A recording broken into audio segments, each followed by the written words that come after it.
छौरी एक बेर रियाज तू कले गे चुम्मा तू बियाज पद दे गे चुम्मा तू बियाज पद दे। हेगे माजा कुलियाज लाले चुम्मा तू बियाज पर दे चुम्मा तू बियाज पर दे। सुन माजा कुलियाज तू लाले गे चुम्मा बियाज पद दे चुम्मा तू बियाज पद दे।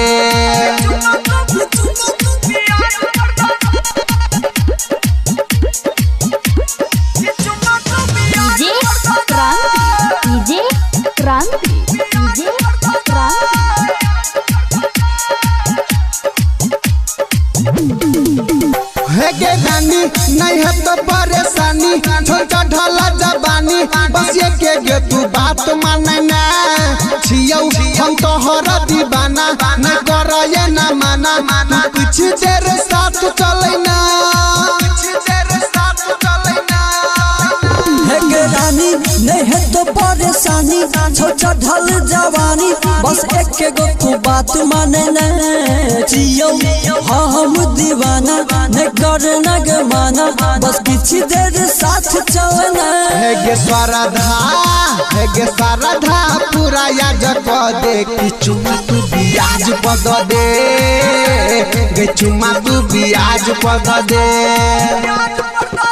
हेगे छौरी एक बेर रियाज तक कहले चुम्मा तू बियाज पर दे चुम्मा तू बियाज पर दे।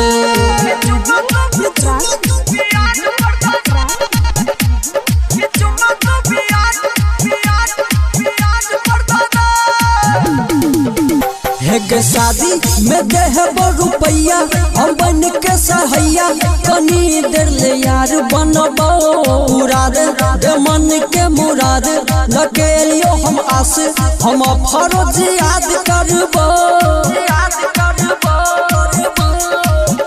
हेगे शादी में देहब रुपैया हम बनाबोगे सैया कनी देर ले यार बनबो पूरा देना गे मुराद लगे लियो आस हम जीवन छोटू यार बनबो। हेगे राइटर अनिल के आवाज दे चुम्मा तू बियाज पर दे चुम्मा तू बियाज पर दे।